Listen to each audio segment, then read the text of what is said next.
Doctor Mohammad ইউনূসকে প্রধান উপদেষ্টা করে অন্তর্বর্তীকালীন সরকার গঠনের সিদ্ধান্ত হয়েছে। গতরাতে বঙ্গভবনে রাষ্ট্রপতি মোহাম্মদ শাহাবুদ্দিনের সাথে তিন বাহিনী প্রধান ও বৈষম্য বিরোধী ছাত্র আন্দোলনের সমন্বয়কদের বৈঠকে এই সিদ্ধান্ত হয়। বাকি উপদেষ্টাদের বিষয়ে নাগরিক সমাজ, ছাত্র প্রতিনিধি সহ 10 থেকে 15 জনের একটি প্রাথমিক তালিকাও প্রস্তাবনা হিসেবে দিয়েছেন সমন্বয়করা। আজ ডক্টর মোহাম্মদ ইউনূস প্যারিস থেকে দেশের উদ্দেশ্যে রওনা হবেন। তিনি দেশে এলে শপথ নেবে নতুন সরকার। রকুনুজ্জামানের রিপোর্ট। অন্তর্বর্তীকালীন সরকার গঠন নিয়ে বৈষম্য বিরোধী ছাত্র আন্দোলনের সাথে বৈঠকে বসেন রাষ্ট্রপতি মোহাম্মদ শাহাবুদ্দিন। বৈঠকে উপস্থিত ছিলেন সেনা, নৌ ও বিমান বাহিনীর প্রধান। বৈষম্য বিরোধী ছাত্র আন্দোলনের 11 সমন্বয়ক ছাড়াও লিয়াজু কমিটির 3 জন উপস্থিত ছিলেন। এছাড়া আসিফ নজরুল সহ 2 শিক্ষক প্রতিনিধি উপস্থিত ছিলেন বৈঠকে।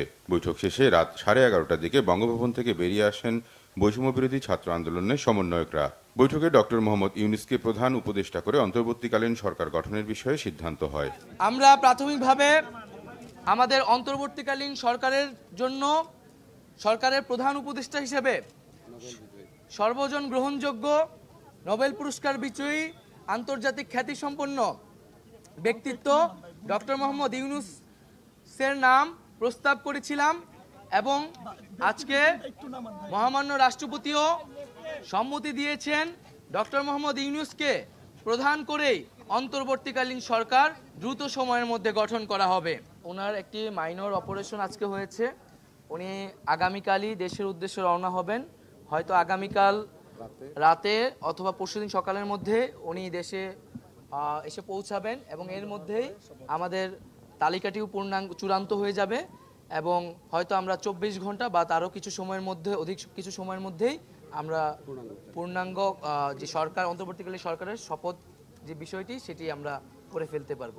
বাকি উপদেষ্টাদের জন্য 10 থেকে 15 জনের একটি প্রাথমিক তালিকা বৈষম্য বিরোধী ছাত্র আন্দোলনের পক্ষ থেকে দেওয়া হয়। আমরা এই অন্তর্বর্তীকালীন সরকারের একটি তালিকা, প্রাথমিক তালিকা দিয়ে এসেছি, যেখানে নাগরিক সমাজ সহ ছাত্র প্রতিনিধিত্ব রয়েছে এবং খুবই দ্রুত সময়ের মধ্যে আমরা এই তালিকাটি নিয়ে বিভিন্ন রাজনৈতিক পক্ষের সাথে আলোচনার মাধ্যমে এটি চূড়ান্ত করা হবে এবং খুবই দ্রুত সময়ের মধ্যে অন্তর্বর্তীকালীন সরকার ঘোষণা করা হবে। আমি আমাদের ছাত্র যারা সমন্বয়ক আছে, নাহিদ, আসিফ, তারপরে আপনার হাসনাত, সার্জিদ, বাকের, আজকে ওদের সহ অন্যরা মানে মূলত আলোচনা করেছে তো 4 জন। তো ওদের যে আলোচনার স্কিল দেখেছি, ওদের যে আলোচনার আউটকাম দেখেছি, এটা একটা মুগ্ধ করার মতো। মানে আমি নিজে বিশ্বাস করতে পারি না ওরা এত ম্যাচিউরলি সব কিছু এত ডিল করতে পারে। আমরা খুবই লাকি, আমরা শুধুমাত্র মানে অভ্যুত্থানের নেতা পাই নাই, ইনশাআল্লাহ আমার মনে হয় রাষ্ট্র গঠনের নেতা আমরা পেয়ে গেছি ওদের মধ্যে। দেশবাসীকে আবারও শান্ত থাকার আহ্বান জানান বৈষম্য বিরোধী ছাত্র আন্দোলনের নেতারা। আমরা ছাত্র জনতারা এই অভ্যুত্থান করেছে, এখন এই অভ্যুত্থানকে রক্ষা করার একটি নতুন বাংলাদেশ গঠন করার দায়িত্ব তাদের।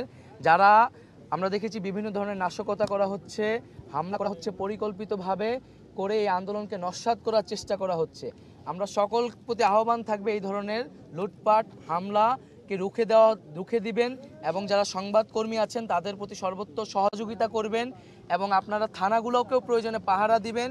আমরা বলেছি বারবার, যারা এই ফ্যাসিস্ট রেজিমের সাথে গণহত্যায় জড়িত ছিল, দুর্নীতিতে জড়িত ছিল, তাদেরকে আইনি প্রক্রিয়ায় বিচারের আওতায় আনা হবে। কেউ আপনারা আইন তুলে নেবেন না। আমরা প্রতিহিংসা, রক্তপাত চাই না। আমরা একটি শান্তিপূর্ণ বাংলাদেশ চাই। আর আমরা রকুনুজ্জামান, বাংলা ভিশন, ঢাকা।